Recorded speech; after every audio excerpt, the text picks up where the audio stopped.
Kita dulu mondok, saya masih ingat, pertama saya mondok seminggu. Saya di pondok, itu saya bawa kitab. Ya, kitab ini saya bawa, ketika mau ke kelas saya bawa seperti ini. Ya. Dengan tangan menjulur ke bawah, seperti halnya tangan tegap itu. Ya. Tegap berdiri. Kitabnya saya ditenteng kitabnya. Itu ada yang teriak, saya masih ingat.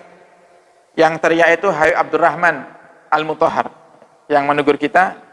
Beliau Habib Abdurrahman Al-Mutahhar itu dari Pontianak. Beliau itu kakak kelas saya, tapi juga guru saya.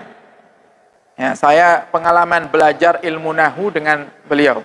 Nah, mungkin kalau dengan di YouTube, Habib Abdurrahman Al-Mutahhar itu kakak kelas saya, Pontianak. Ya, beliau orangnya itu tegas, orangnya sangat tegas sekali. Ya. Pengalaman kita belajar dengan beliau wah, luar biasa. Orangnya tegas, badannya keker, berotot, ya. Tangannya gede-gede. Nah, itu beliau. Masya Allah ini beliau. Saya rindu ingin bertemu dengan beliau. Itu dulu masih ingat. Setiap habis salat isya berjamaah di masjid, yang lain santri pada kembali ke mana? Ke rumah, ke kamar. Itu kita tidak kembali, kita wajib setoran. Beliau wajibkan kita untuk setoran. Kita masih ingat setoran jurmiyah, nahu. Ya. Setoran jurmiyah, ilmu nahu itu. Beliau target seminggu harus hatam. Seminggu harus hatam. Kira-kira ada 12 lembar kalau tidak salah jurmiyah itu. Seminggu harus hatam. Nah, sehingga pernah suatu malam kita tuh capek sekali. Capek, akhirnya ketika salat isya sudah ngantuk. Sudah tidak kepikiran makan malam, apalagi hafalan. Sudah tidak nyantol. Ya, otak itu Pak, Bu, kalau nyantuk tidak bakal nyantol. Nggih. Dengan ngaji, lek ngantuk wis ora bakal nyantol. Pasti nih, Bu. Makanya hati-hati. Nanti saya ngomong A sampai rumah berubah jadi Z. Nah, berarti bisa jadi jangan ngantuk. Apalagi menghafal. Mendengarkan saja kalau ngantuk sudah tidak nyantol. Apalagi menghafal, tambah tidak nyantol. Akhirnya waktu itu setelah salat isya kita langsung kembali ke kamar. Langsung tidur.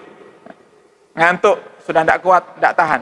Nah, saking tegasnya beliau dan disiplinnya beliau kepada anak-anak yang beliau ajar, beliau datang ke kamar. Beliau datang ke kamar, itu kita masih ingat. Ditarik, saya punya kaos tuh ditarik sama beliau. Ayo. Bukan waktunya tidur, waktunya setoran, kata beliau. Anak bilang, ngantuk beb, besok aja anak kodok, tidak apa-apa. Besok anak kodok, tidak apa-apa. Tidak, biar istiqomah malam ini, kata beliau. Malam ini biar beristiqomah. Akhirnya berangkat. Ya. Saya beliau ke masjid, balik lagi ke masjid. Sampai jam 10. Ya. Karena ngantuk, tidak masuk di otak ini. Ngafal itu tidak masuk. Ya. Kan ditarget sama beliau ngafalnya. Sudah dihitung harinya 6-7 hari harus hatam, berarti dibagi sekian-sekian per lembar setiap harinya. Tidak masuk sampai jam 10. Dan masjid di pondok itu kalau jam 10 lampunya mati otomatis. Ya, dimatikan. Ya, sama pengurus dimatikan lampunya. Tujuannya supaya santri yang ada di masjid, yang iktikaf, yang belajar, kembali ke kamar untuk istirahat. Ya. Akhirnya ketika lampu masjid sudah mati, otomatis kan tidak bisa lihat. Itu dalam pikiran saya. Nah, lampunya sudah mati. Berarti waktunya kembali ke kamar. Tidak mungkin ngafal peteng-peteng gini, ya. Gelap-gelap tidak mungkin. Apa kata beliau? Ayo Hasan, pindah ke makamnya Habib Hasan Baharun. Bukan disuruh pulang ke kamar, pindah ke makamnya Habib Hasan Baharun. Makamnya Habib Hasan Baharun dalam pondok itu 24 jam tidak pernah mati lampunya. Nah, jadi sampai malam anak tunggu ente katanya.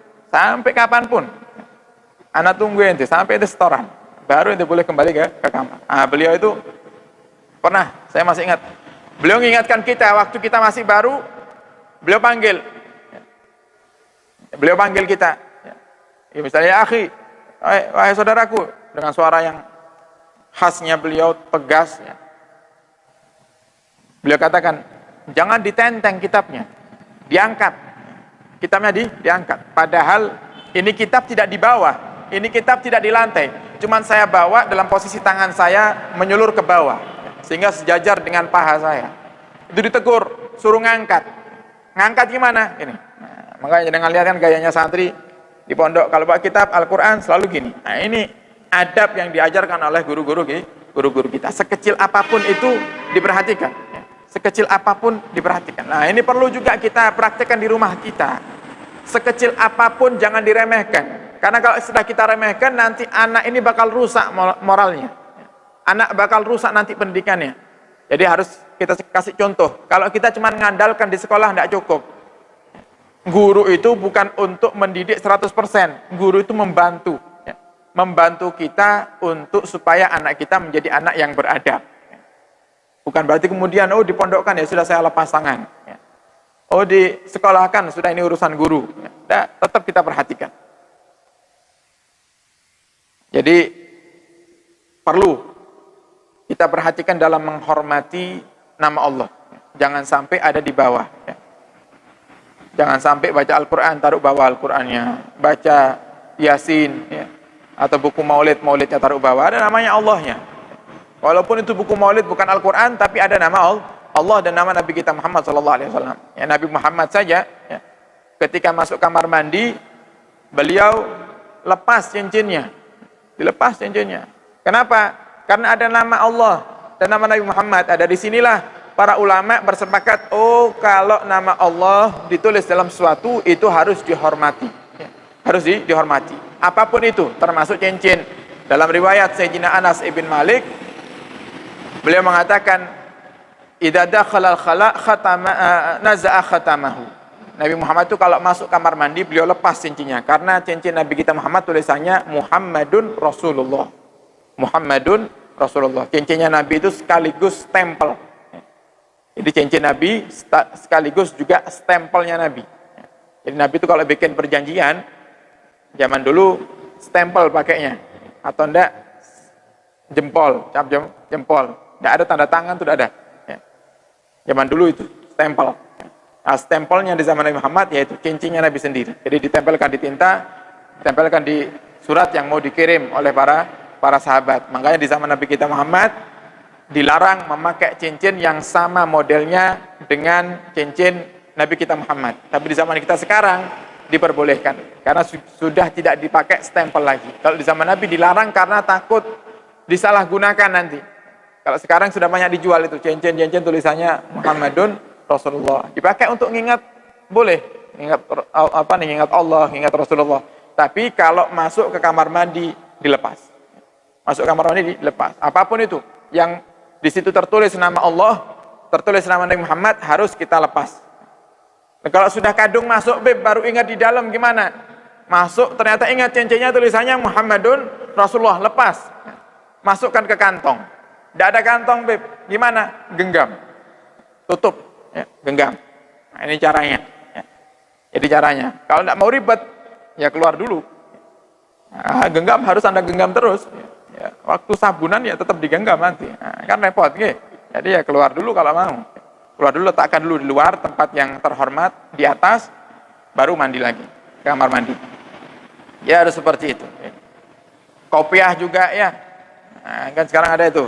Kopiah yang ada tulisan Allahnya, kadang ada gambar terompahnya yang bertuliskan Muhammadun Rasulullahnya, atau tulisan syair yang ada di gambar terompah yang biasanya itu, jangan dibawa ke kamar mandi. Jangan dibawa ke kamar mandi untuk menghormati. Sunnah, kita tutup kepala masuk kamar mandi itu hukumnya adalah sunnah.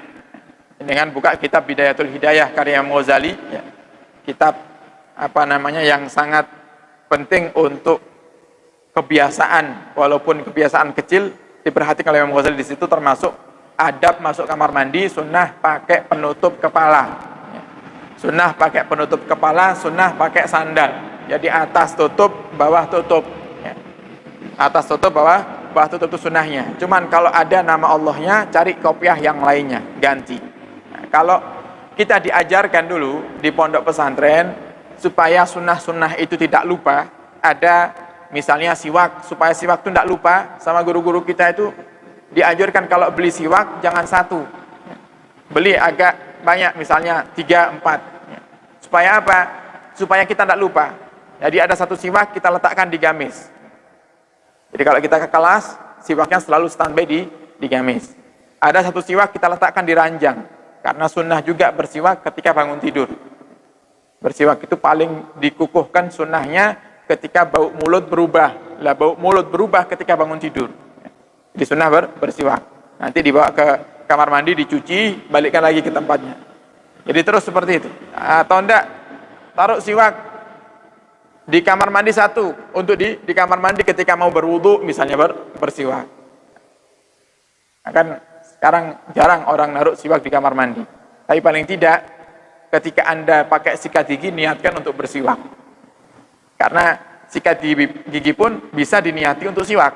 Karena siwak itu tidak harus pakai kayu arok, kayu yang dijual-jual itu, yang dibilang siwak itu tidak harus pakai kayu itu. Siwak itu yang paling afdol pakai kayu itu, kayu arok. Karena Nabi Muhammad juga pernah pakai kayu arok, Nabi Muhammad pernah bersiwak pakai kayu buah tin, Nabi Muhammad juga pernah bersiwak pakai kayu atau rantingnya pohon kurma, ya. Rantingnya pohon kurma juga pernah dipakai untuk bersiwak oleh Nabi Muhammad. Yang paling afdal kayu arok.